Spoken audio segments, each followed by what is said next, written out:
누가복음 13장 6절에서 9절 말씀입니다. 제가 대신 읽어드리겠습니다. 이에 비유로 말씀하시되 한 사람이 포도원에 무화과 나무를 심은 것이 있더니 와서 그 열매를 구하였으나 얻지 못한지라. 과원지기에게 이르되 내가 3년을 와서 이 무화과 나무에 실과를 구하되 얻지 못하니 찍어 버리라. 어찌 땅만 버리느냐. 대답하여 가로되 주인이여 금년에도 그대로 두소서. 내가 두릅하고 거름을 주리니 이후에 만일 실과가 열면이거니와 그렇지 않으면 찍어 버리소서 하였다 하시니라. 아멘.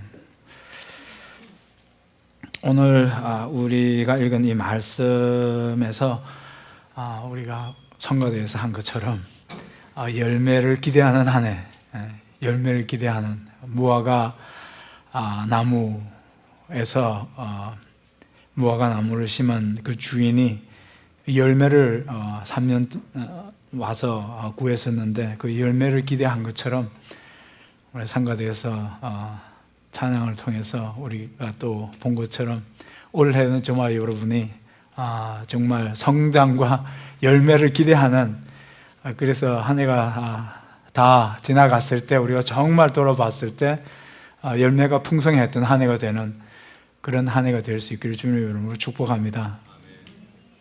오늘 우리가 이게 본문 말씀의 무화과 나무는 물론 비유입니다. 특히 누가는 누가복음에서 다른 복음서와 비교해 봤을 때 더 많은 그 비유들을 예수님이 하신 걸로 기록을 하고 있습니다. 특별히 누가복음 13장에도 보면 계속 읽어가다 보면 뒤에서 또 다른 몇 가지 비유들이 더 나옵니다. 13장에 집중적으로 몇 가지 비유가 나고 또 14장, 15장으로 가보면 또 여러 가지 다른 비유들이 더 나오는 것을 우리가 볼 수 있습니다. 오늘 이 무화과 나무에 대한 비유에서 우리가 첫 번째로 생각해 볼 수 있는 말씀은 기대의 적절성입니다. 기대의 적절성. 기대해야 되고 또 기대할 것을 기대하는 것은 너무나 적절한 것이다 하는 그런 의미입니다. 올 한 해 여러분들이 뭘 기대하시는지 모르겠습니다. 우리 각자에게 바라는 것들이 있고 기대하는 것들이 있습니다. 여기서도 역시 6절 말씀에 보니까 포도원에 어떤 사람이 포도원 주인이 무화과 나무를 심고 그 무화과 나무에서 열매가 열릴 것을 기대했다고 했습니다. 한 사람이 포도원에 무화과 나무를 심은 것이 있더니 와서 그 열매를 구하였으나 얻지 못한지라 이렇게 되어 있습니다. 무화과 나무의 열매를 얻기를 바랬다는 겁니다. 기대했다는 겁니다. 기대하는 것이야말로 너무나 당연한 것이었다고 그렇게 이 말씀은 기록을 하고 있습니다. 어떤 기대였습니까? 대단한 기대였습니다. 아주 특별한 기대였습니다. 그냥 보통 기대가 아니었습니다. 그걸 어떻게 알 수 있겠습니까? 여기 무화과 나무라고 하는 것이 어디에 심겨져 있습니까? 포도원에 심겨져 있습니다. 포도원에 포도나무를 심은 것이 너무나 자연스러운 일인데 포도를 심은 과수원에 포도를 심은 것이 아니고 거기다가 뭘 갖다 심었습니까? 거기다가 무화과 나무가 하나 달랑 이렇게 갖다 심었다는 겁니다. 특별하지 않습니까? 그게 무슨 의미입니까? 특별하다는 의미입니다. 다른 뜻은 없습니다. 우리가 계속 읽고 가다 보면 이 누가복음 13장에서 그 뒤쪽에 겨자씨에 대한 비유가 나옵니다. 역시 거기다 보면 겨자씨를 어디에 심나 하면 어떤 사람의 정원에다 심었다고 그랬습니다. 우리나라 말의 번역은 채전에다 심었다고 그렇게 되어 있지만 사실 영어 번역을 보면 in the garden 그랬습니다. 정원에다 심었다고 그랬습니다. 여기 무화과나무도 그렇고 겨자씨도 그렇고 공통점이 뭐냐 하면 이건 그냥 자생적으로 흔하게 어디에서나 자라는 겁니다.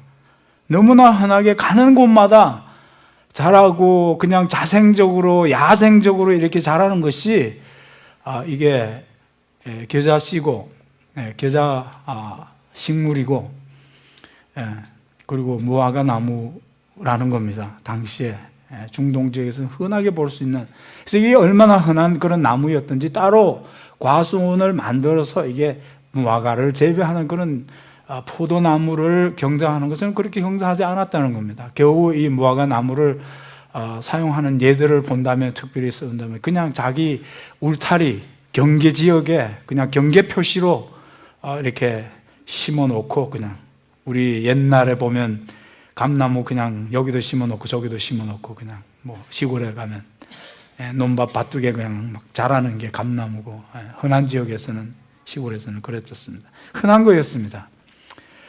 게다시는 당연히 갈든에다 심지를 않습니다. 왜냐하면 그것은 너무나 갈릴리 해안 지역에, 그 갈릴리 해변 주변으로 그냥 야생으로 자라고 있었기 때문에 그냥 아무 데서나 그냥 들풀처럼 자라는 그것을 특별히 갈든에다 심지를 않는다는 겁니다. 여기 무화과 나무가 포도원에 심겼다고 하는 것은 그런 의미가 있습니다. 특별한 관심을 받고 있고, 특별한 관심뿐만 아니라 특별한 기대가 거기에 포함되어 있다, 그렇게 이 말씀을 보는 겁니다. 하나님이 저와 여러분을 겨자씨처럼 들풀처럼 아무렇게나 야생으로 그렇게 살던 우리를, 들풀처럼 살던 우리를 하나님이 부르셔서 특별한 사랑과 관심 가운데 예수 그리스도 안에서 하나님의 자녀 삼으신 줄 믿습니다.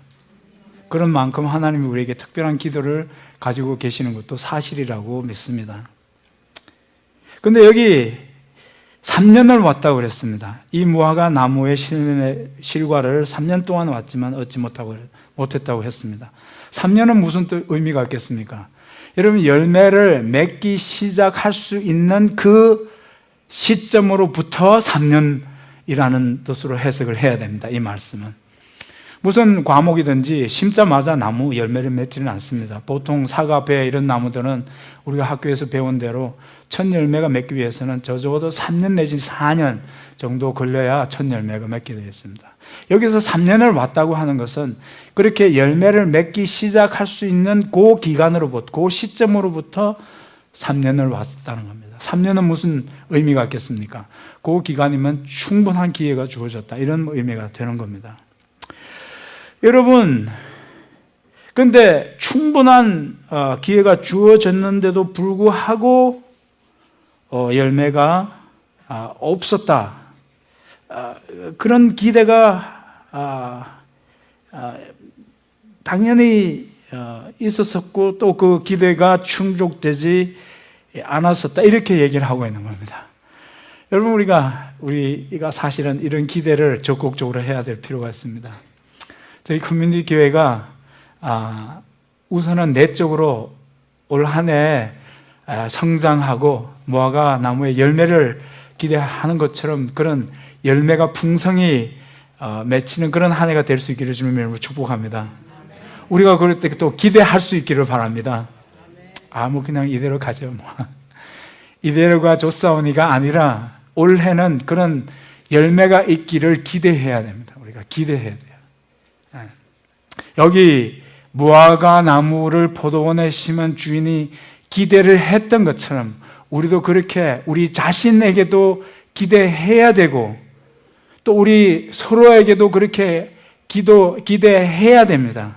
나한테는 그런 거 바라지 마세요가 아니고 우리가 서로 그렇게 기대해서 서로에게 그런 자극이 되어 줘야 됩니다. 부모가 자녀를 낳아놓고 자녀가 말해야 될 때가 됐는데도 말해야 되는 것을 전혀 기대하지 않는다면 부모에게 문제가 있어요. 아이가 걸어야 할 시점에서 아이가 걷지 않는데도 부모가 아무런 기대를 하지 않는다면 부모에게 문제가 있는 겁니다. 부모의 인격의 건강성에 문제가 있다고 우리가 이렇게 볼 수밖에 없습니다. 기대한다는 것은 우리 각자와 우리 서로에 대한 어떤 우리의 영적인 그런 인격의 건강성을 얘기한 겁니다. 너무나 적절한 거 아닙니까? 포도나무를 심어놓고, 그것도 포도원에 포도를 심은 게 아니라 포도원에 무화과 나무를, 흔히 자라는 그런 포도나무를 무화과 나무를 거기다 심었다면 특별한 관심이 아니겠습니까? 특별한 기대가 거기 있다는 겁니다. 여러분, 성경은 여러 군데에서 하나님이 그런 기대를 하고 계신다는 말씀을 여러 군데서 하고 있습니다. 포도나무의 비유를 우리가 너무나 잘 알고 있습니다. 요한복음 15장에 있는, 내가 내 안에 거하고 내 말이 너희 안에 거하면 너희들이 어떻게 된다고? 열매를 많이 맺는다. 열매를 기대하고 있습니다. 포도나무의 비유를 통해서. 갈라디아서에도 보면 우리 영적인 삶의 열매들을 거기서 기대를 해놓고 있습니다. 갈라디아서 5장 22절 23절, 그 유명한 말씀입니다. 오직 성령의 열매는, 그랬어요. 이 열매를 얘기하고 있습니다. 어떤 열매들이었습니까? 사랑과 희락과 화평과 오래 참음과 자비와 양성과 충성과 인내와 절제니, 그랬습니다. 그런 열매들이 기대되어지고 있다는 겁니다. 우리는 우리 자신에게 그런 기대를 해야 됩니다.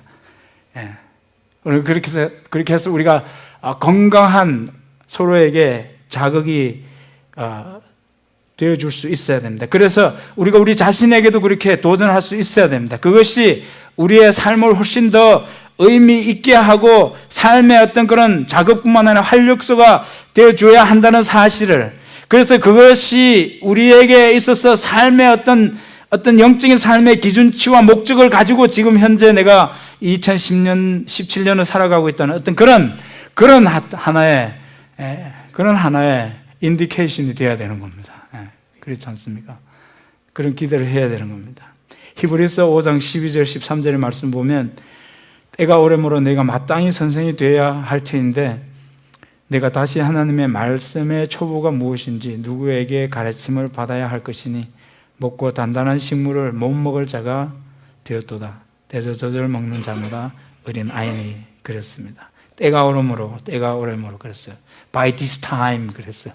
지금 이쯤이면, 내가 지금 3년을 왔었는데 이 정도면 이제 충분한 기회가 주어졌다. 그렇게 성경이 우리에게 말씀을 하고 있습니다.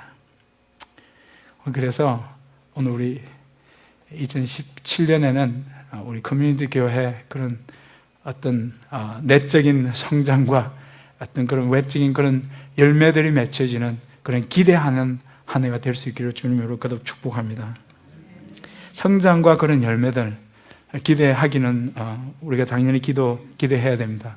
그런데 그렇게 기대하는 만큼 실제로 그것이 이루어지는, 성사되는 것은 그렇게 쉽지 않습니다. 어떻게 보면 대단히 어려운 일입니다.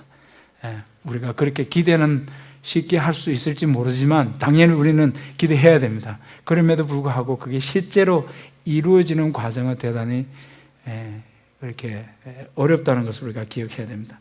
여기 8절 9절 말씀 보면 그런 기대가 어떻게 이루어지고 있는가 하는 것을 우리에게 보여줍니다. 주인이여 금년에도 그대로 두소서 내가 두릅하고 걸음을 줄이니 이후에 만일 실과가 열면이거니와 그렇지 않으면 찍어버리소서, 그랬습니다. 기대가 충족되지 않았습니다. 3년 동안 아주 충분한 기회가 주어졌는데도 그 기대가 실현되지 않았습니다. 7절에는 오히려 이렇게 탄식하고 있습니다. 그 주인이 어찌 땅만 버리겠느냐 그랬습니다. 전혀 유익하지 않다는 겁니다. 오히려 다른 사람에게도 혹은 그 공동체에도 오히려 도움이 안 되고 오히려 방해가 되고 있고 땅만 버리는 것처럼 손해를 끼치고 있다 하는 겁니다. 어떻습니까? 아니, 열매는 고사하고 여러 사람을 오히려 불편하게 하는 존재로 살아가고 있다, 이렇게 얘기하고 있습니다. 이게 어찌 땅만 버리느냐, 7절의 말씀입니다.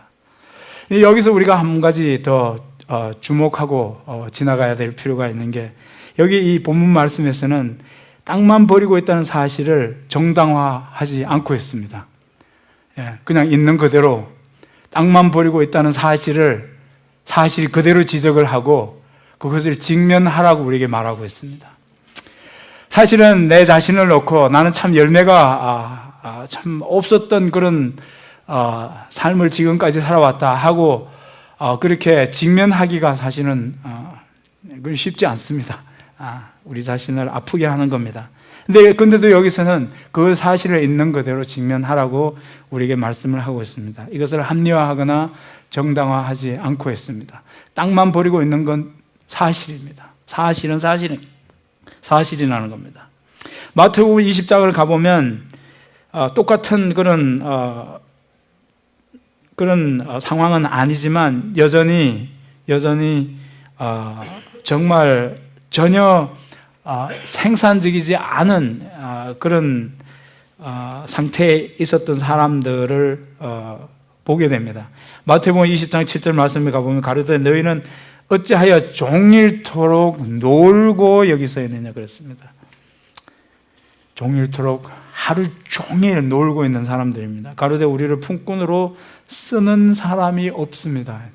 거의 쓸모없는 사람으로 살아가고 있습니다. 아무도 필요로 하지 않는 사람으로 살아가고 있습니다. 그런 상태에 있다면 정말 우리는 우리 자신을 직면하기가 힘들지 않을까 그런 생각을 하게 됩니다. 여러분 어찌하여 그랬습니다. 어찌하여라는 말은 그 일꾼을 쓰는 사람의 입장에서 봤을 때는 어찌하여라고 말할 정도로 기대에 벗어나 있다는 겁니다. 이게 누구의 말이 옳은지 모르겠습니다. 우리는 일을 하고 싶지만 써주는 사람이 없습니다. 우리는 정말 쓸모없는 사람이 되고 있습니다. 근데 주인의 입장에서는 그렇지 않다는 겁니다. 전혀 그렇지 않은데 변명처럼 그렇게 들릴 수도 있어요. 주인의 입장에서 볼 때는 하루 종일 어떻게 놀고 서 있느냐 하는 것이 책망처럼 들려질 수도 있습니다. 어쨌든 여기서는 하루 종일 그냥 놀고 있는 사람들입니다. 어떻습니까? 시간을 낭비하고 있는, 땅만 버리고 있는 사람들이라고 우리가 생각해 볼 수 있는 그런 사람들입니다. 여러분 그런 사람들 보게 되면 어떻습니까? 불쾌해지고 한심해지는 생각이 들죠. 왜 저렇게 놀고만 있지? 하루 종일 아무것도 안 하고, 그렇죠? 그리고 그런 사람들 보고 뭐라 그럽니까 우리가? 그 사람 들으라고 얘기는 할 수 없고 속으로 밥충이라고 그랬어요. 밥만 충내는 사람들. 우리 마음이 그런 정죄하는 마음이 듭니다. 그렇지 않습니까? 한심하게 보이고 어떤 때는 우리에게 불쾌한 생각도 들기도 합니다. 아니 뭐 저 사람은 하는 거 하나도 없어. 밥만 축내는 사람이야. 이런 생각이 들 때가 있습니다. 오히려 공정하지 않다고 우리가 불평할 수도 있습니다. 그런데 기대에 전혀 미치지 못 3년 동안 충분한 기회를 줬는데 3년 동안 충분한 기회를 줬음에도 불구하고 그 기대를 전혀 충족시키지 못했을 때 오는 그 실망감, 그 문제 자체를, 그 현실 자체를, 땅만 버리고 있는 그 현실 자체를 그러면 what you gonna do about it? 어떻게 할 거냐 하는 거죠. 어떻게 이 문제를 해결해서 계속해서 그 기대를 우리가 버리지 않고 저버리지 않고 계속해서 열매를 맺기를 우리가 계속 기대해야 된다면 어떤 솔루션이 있어야 됩니다. 어떤 해결책이 있어야 됩니다. 어떻게 해결할 거냐 하는 거죠. 원래도 역시 마찬가지입니다. 우리가 이렇게 기대했는데 그 기대가 잘 이루어지지 않을 때 문제가 일어나는 겁니다. 우리가 답답해합니다. 우리가 frustrated.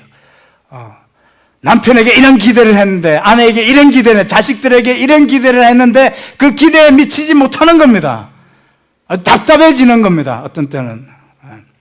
그럴 때는 어떻게 하겠습니까? 기대를 버리겠습니까? 여러분들 어떻게 하시겠습니까? 여기서 하나님이 우리에게 그 해결 방법까지 우리에게 보여주시는 겁니다. 그 기대를 버리지 말고 그 기대가 완전히 이루어질 때까지, 성사되어질 때까지 이렇게 하라고 우리에게 보여주시는 겁니다. 쉽지는 않습니다. 그런데 우리가 먼저 어떤 해결책을 생각하기 전에 우리가 보통 선택하는, 우리가 선호하는 해결책을, 우리가 해결하는 방식을 먼저 보아야 될 필요가 있습니다. 이것을 우리가 항상 의식을 해야 됩니다.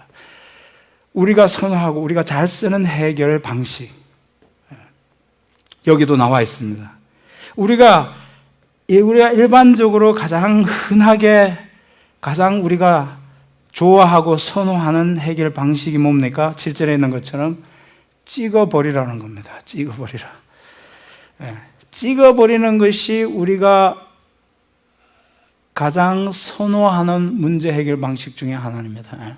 eliminating 하는 겁니다. excluding 하는 겁니다. 잘라내는 겁니다. 어떠세요? 답답해지만 그냥 버려버리고 싶죠?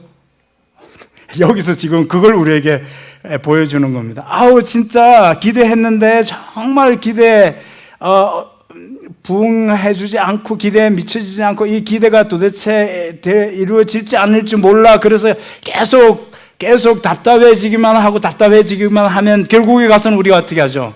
그걸 그냥 찍어 버리면 어떨까 하는 생각을, 그런 방식을 생각할 수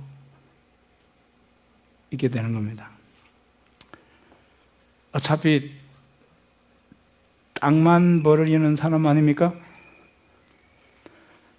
어차피 아무도 써주지 않는 필요 없는 쓸모없는 사람 아닙니까? 사회에서 저 쓸모없어, 아무리 짜게도 필요 없는 사람, 이렇게 여러분들 혹시 생각이 들지는 않습니까? 아무 짝에도 쓸 데가 없다는 그런 생각이 들 때 어떤 해결책을, 어떤 방식을 여러분들이 먼저 생각을 하십니까? 찍어버리자는 겁니다. 찍어 없애자는 겁니다. 절단해서 제거하는 방식입니다. 이것이 어떤 방법입니까? 가장 빠른 방법입니다. 가장 간단하고 가장 효과적인 방법입니다. 그리고 이렇게 한다 해도 아무도 우리를 블레임할 수 없는 것은 땅만 버리고 있다는 정당성이 거기 있기 때문입니다. 그게 사실이기 때문에 그렇습니다. It can be justified because there is a cause. 예, 그런 이유가, 명분이 거기 뚜렷이 있기 때문에, 땅만 버리기 때문에, 필요 없기 때문에, 쓸모없는 그런 사람이기 때문에 없애도 아무도 우리를 블레임할 수 없다는 그런 나름대로의 또 여건이 주어져 있습니다. 문제는 뭡니까? 이 방식이 쉬운 방법이고 이것이 가장 빠른 방법이고 효과적인 방법이고 거기에 정당한 명분도 있지만 이 방식이 문제가 되는 것은 딱 한 가지입니다. 이 방식이 가지고 있는 폭력성입니다. 찍어서 없애버리자는 겁니다. 예. 그렇게 찍어서 없애버리자고 할 때 찍어서 없애버리는 것들이 하나의 방식일 수 있지만 찍어서 없애자고 하는 그 사람의 마음에 있는 폭력성입니다. 폭력성. 찍어서 없애버리자. 그 마음에 그런 거친 마음이, 잔인성이 거기 있다는 겁니다. 찍어서 없애버리자는 마음이. 예. 그런 마음이 우리에게 있다는 겁니다. 이게 폭력적이라는 것이 문제입니다. 누가복음 9장 54절에 보면 제자 야고보와 요한이 이를 보고 가로되 주여 우리가 불을 명하여 하늘로 쫓아내려 저희를 멸하라 하기를 원하시나이까. 여러분, 그 말씀 속에서 사마리아 땅을 지나가야 되는데 사마리아 지역에서 한 동네에서 그날 날이 저물어서 묵고 가려고 예수님과 그 일행들이, 제자들의 일행들이 그 마을에 들어가서 이곳에서 하룻밤 자고 가겠습니다. 그래서 그 동네 사람들이 다 나와서 노우 그랬습니다. 절대로 우리 동네에서는 당신과 당신의 제자들이 여기서 묵고 갈 수 없습니다. 아니, 해가 졌는데 어디 갈 데도 없는데 좀 사정을 봐주셔야죠. 안 된다고 알렸습니다. 그러니까 요한과 야고보가 나서서 어떻게 하자고 그랬습니까? 하늘에서 불이 내려와 저 사람을 다 태워서 없애버리기를 원하십니까? 이렇게 물었습니다. 실제로 그 장면을 한번 상상해 보시기 바랍니다. 여러분, 그 장면이 상상이 가십니까? 아니, 내가 아니라고, 나를 좀 반대했다고 반대한 사람을 불이 내려와 불태워서 없애지기를 바란다면 불 타고 있는 그 사람의 모습이 여러분들 상상이 되십니까? 도끼로 찍고 불이 내려와 그 사람을 태우고 하는 그 장면이, 그 실제 상황이 상상이 되십니까? 어떻게 그런 폭력을 처음부터 생각할 수 있겠냐는 거죠. 다른 여러 가지 많은 방법 중에서도 제자들의 마음에 있는 그 폭력성, 그 잔인성이 문제라는 겁니다. 여러분, 문제를 얼마든지 여러 가지 방법으로 해결해야 할 수 있습니다. 그런데 여기서 보니까 찍어서 없애는 방법이, 우리는 그걸 의식하고 있지 못할지는 모르지만 우리가 어떻게 보면 선호하는 방법일 수 있다는 사실을 우리가 기억을 해야 됩니다. 여러분, 요한복음 18장 11절에도 그와 유사한 말씀이 나와 있습니다. 예수께서 베드로에게 이르되 검을 집에 꽂으라 그랬어요. 그런 폭력으로 문제를 해결하는 것이 아니라고 그랬어요. 예. 여러분, 베드로가 칼을 들고 사람들을 죽이기만 하면 모든 문제가 해결될 거라고 생각을 했습니다. 근데 문제 해결의 방식에 있어서 베드로가 사람을 죽여도 괜찮다고 하는 그 폭력성이 문제겠죠. 그런 한 인격을 그런 식으로 폭력으로 그렇게 없애서 문제를 해결할 수 있다고 하는 그 사고방식 자체가 문제라는 겁니다. 3년 전입니까? 노스캐롤라이나에서 30년대, 지금 이제 나이가 많이 드신 분들이에요, 다. 꽤 많은 사람들이 노스캐롤라이나 주정부를 상대로 소송을 건 케이스가 있었습니다. 그 케이스 내용은 그런 겁니다. 30년대 이 사람들이 다 정신분열증 환자로 이렇게 판정이 된 사람들이, 그때는 노스캐롤라이나 주정부에서 그 법을 폐지한 지가 얼마 되지 않습니다. 노스캐롤라이나에서. 그걸 실행을 안 했을 뿐이지. 근데 그때 당시에는 그 법을 실제로 실행을 했습니다. 노스캐롤라이나에서 주정부 법으로 그때 당시에 정신분열증 환자들은 다 불임수술을 했습니다. 다 불임수술, 남자든 여자든 임신을 할 수 없게 했어요. 그런데 지금 3년 전에 그 주정부를 상대로 법정 소송을 한 사람들은 그때 당시에 자기들도 그렇게 판정을 받아서 불임수술을 했는데 나중에 알고 보니까 정신분열 환자들이 아니었어요. 아니었다는 겁니다. 여기에 이 내용의 이 케이스의 요지는 뭐냐 하면 그런 문제들을, 그런 불임수술을 하는 한 인간에게 폭력을 행사하는 방법으로 그렇게 해결할 수 있다고 하는 게 문제입니다. 사고 자체가. 그래서 한 사람이 자기가 정말 결혼해서 가정을 이뤄서 자식을 갖는 것이 평생 소원이었는데 아이를 가질 수 없게 했다는 겁니다. 폭력성이 문제입니다. 그렇게 해도 된다는 어떤 폭력적인 사고방식이 우리에게 문제라는 겁니다. 여러분, 이것이 훨씬 더 현실적이고 효과적일 수 있고 더 빠른 문제 해결 방식일 수 있습니다. 그러나 이건 하나님의 방식은 아닙니다. 절대로 하나님의 방식은 아닙니다. 여러분, 우리가 어떻게 어떤 일을 판단하고 이렇게 문제 해결하는데 우리가 하나님처럼 모든 것을 다 알 수 있겠습니까? 다 알 수 없는 겁니다. 여기서 하나님이 우리에게 우리가 정말 기대한 것이 있다면 그 기대한 대로 안 될 때는 이렇게 하라고 우리에게 제시하는 하나님의 해결 방식이었습니다. 그럼 어떻게 했으면 좋겠습니까? 걸음을 주는 방식으로 하라고 합니다. 걸음을 주는 방식으로. 여기 보니까 내가 두루 파고 걸음을 주리니 그랬습니다. 이게 하나님의 마음입니다. 동시에 내가 두루 파고 8절에 있는 말씀입니다. 그대로 두소서. 그래서 그대로 두소서. 이 그대로 두소서 하는 이 그대로 두라는 말은 헬라어로는 아페스라는 단어입니다. 예수님이 십자가 위에서 저들의 죄를 사하여 주소서라고 했을 때 아페스는 똑같은 단어를 썼습니다. 그냥 살려달라는 겁니다. 그냥 용서하고 그대로 살려놓으시라는 겁니다. 살려놓으신 아페스 그랬어요. 저들의 죄를 저들을 사하여 주세요. 그냥 살려놓으세요. 그런 뜻입니다. 여러분, 누가복음 11장 4절에 보면 우리 죄를 사하여 주세요. 그 주기도문에 들어가 있는 단어도 똑같이 사하여 달라는 그 아페스는 똑같은 단어가 사용되었습니다. 살려놓으시라는 겁니다. 손대지 말고 그냥 두시라는 겁니다. 법정에서는 용서하라 혹은 면제하라는 그런 뜻으로 사용되었습니다. 하나님의 해결 방식은 뭡니까? 걸음을 주는 방식으로 살려놓으시고 그대로 두시고 걸음을 주는 방식으로 그렇게 문제를 해결하는 거라는 겁니다.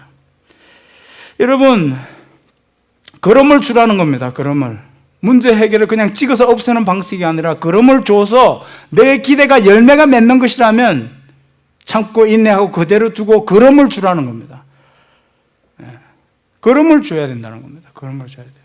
걸음을 주는 방식은 아무도 좋아하는 방식이 아닙니다. 걸음을 줘야 되는데 누가 걸음이 돼야 되겠습니까? 내가 걸음이 돼야 됩니다. 내가 걸음이 돼야 돼요. 내가 땅을 파고 거기다가 기름을 줘서 묻게 되는데 그게 땅에 들어가서 묻혀서 썩어서 기름이 돼야 될 사람이 나라는 겁니다. 나. 땅에 들어가서 기름처럼 묻히게 되면 묻혀있는 기름은 아무도 볼 수가 없어요. 땅 속에 있기 때문에. 여러분, 그런 방식으로야만 하나님의 방식으로 기대하는 열매가 맺혀질 수 있고, 그렇게 하나님은 그 열매를 맺게 하신다는 겁니다.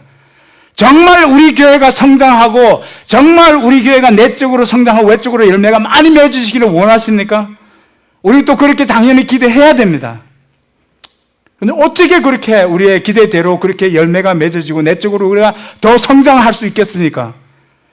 걸음이 돼야 됩니다. 걸음을 줘야 되는데 어떻게 되야겠습니까? 나부터 내가 먼저 걸음이 돼야 됩니다. 가정에서 여러분들 진짜 답답하십니까? 작년 한 해도 그렇게 해봤지만 진짜 기대한 대로 안 되셨습니까? 올해 또 시작해 보시기 바랍니다.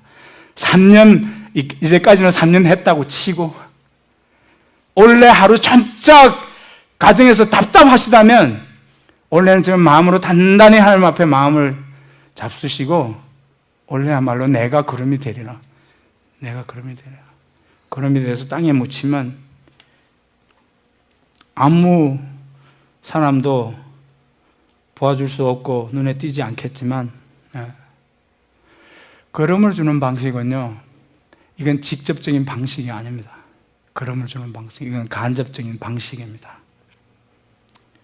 여러분, 간접적인 방식이기 때문에 우리가 나중에 열매가 많이 맺혔을 때 내가 걸음이 돼서 이렇게 열매가 많이 맺혔습니다. 그러면 사람들이 아무도 그걸 이해하지는 못합니다.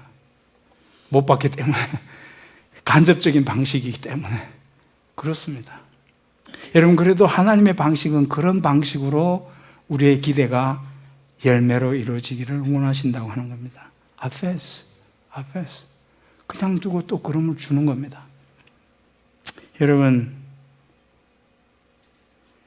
전혀 매력적이지는 않지만 시간이 오래 걸리고 더디 이루어지는 과정이긴 하지만 이것이 하나님의 방식입니다.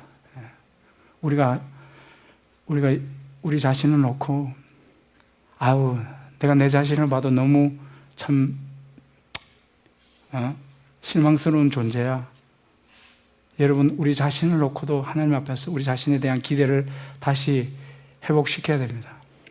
하나님이 나를 기다려 주신 것처럼 내가 내 자신에 대해서도 또다시 노력을 시작해야 됩니다. 또 다른 사람을 봤어도 우리는 내가 걸음이 되는 방식으로 다른 사람에게서 그렇게 삶의 그런 성장과 그런 삶의 그런 영적인 열매들이 맺힐 수 있도록 내가 걸음이 되어주는 삶을 우리가 올해도 살아낼 수 있어야 합니다.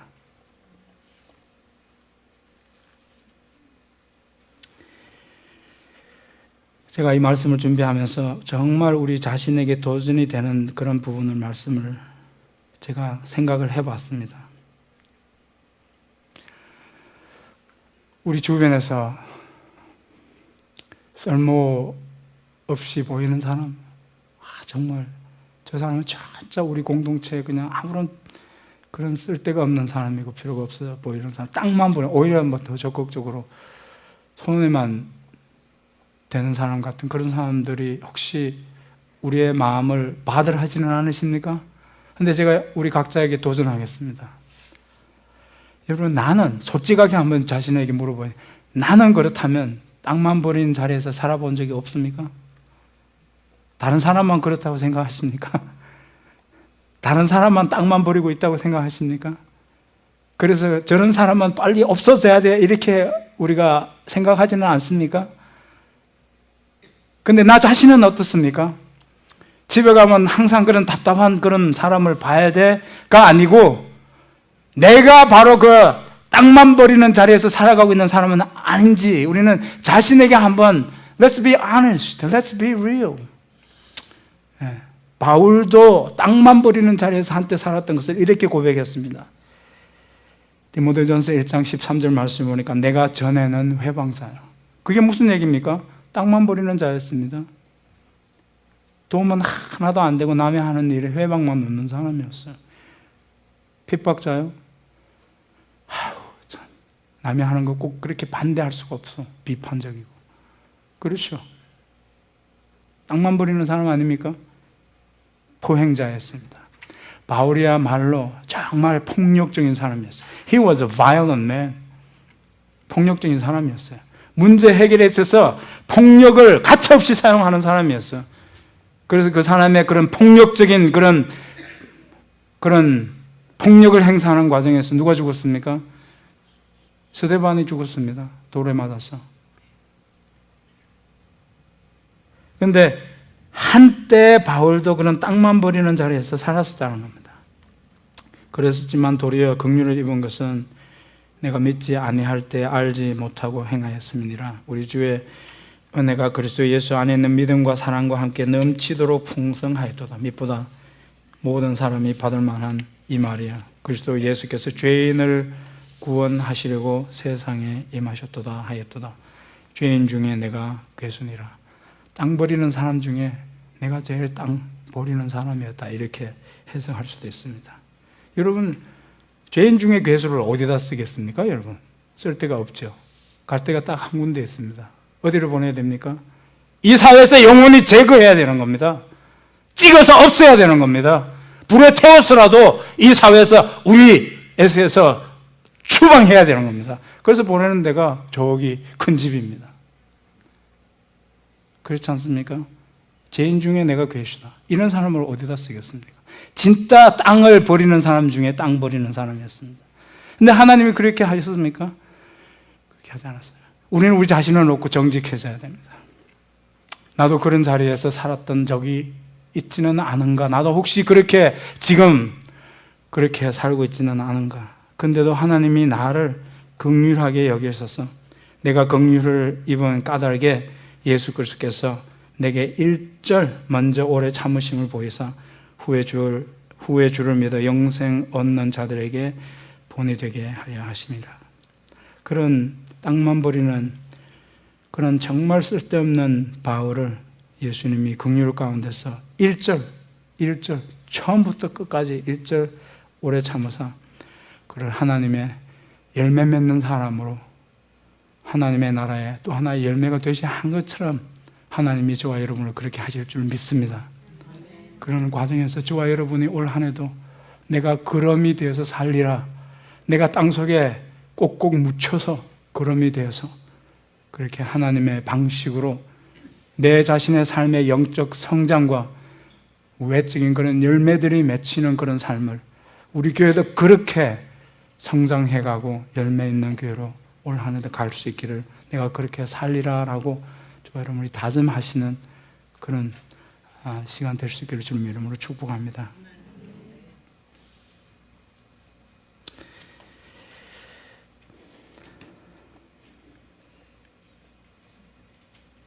하나님의 방식은 하나님의 긍휼과 자비의 방식입니다. 하나님은 자기 희생적인 방식으로 저와 여러분을 구속하시고 하나님의 나라의 열매가 되게 하셨습니다. 예수님이 이 세상에 오셔서 자기 목숨을 거름이 희생되듯이 내어주시고 나서 예수님은 한 번도 자기가 피해자라고 컴플레인 해주신 적이 없습니다. 내가 저런 사람들을 위해서 내 목숨을 이렇게 내줬구나, 아까워라. 그렇게 피해의식은 조금도 없으셨습니다. 내가 저런 사람을 위해서 내 생명을 땅에 묻히듯이 거름이 돼서 희생한다고? 여러분, 우리 혹시 그런 피해의식은 없습니까? 예수님은 한 번도 그런 피해의식으로 우리 앞에서 불평해 본 적이 없으십니다. 예수님은 자기의 것을 다 주셨습니다. 거름이 돼 주셨습니다. 그래서 우리 각자가 살고 우리 가정이 살고 이렇게 교회가 이렇게 살아 있습니다. 올 한 해도 오래 참고 저와 여러분이 서로 기다려주고 한 번 더 안아주고 한 번 더 품어주고 하는 방식으로, 하나님의 방식으로 원래는 정말 커뮤니티 교회가 하나님이 기대하시는 그런 열매로 풍성한 교회가 될 수 있기를 주님의 이름으로 축복합니다. 주님, 그런 교회로 우리 커뮤니티 교회를 이끌어 주시고 우리도 다 그렇게 사라지는 한 해가 되게 축복해 주시옵소서. 예수님의 이름으로 기도하옵나이다. 아멘.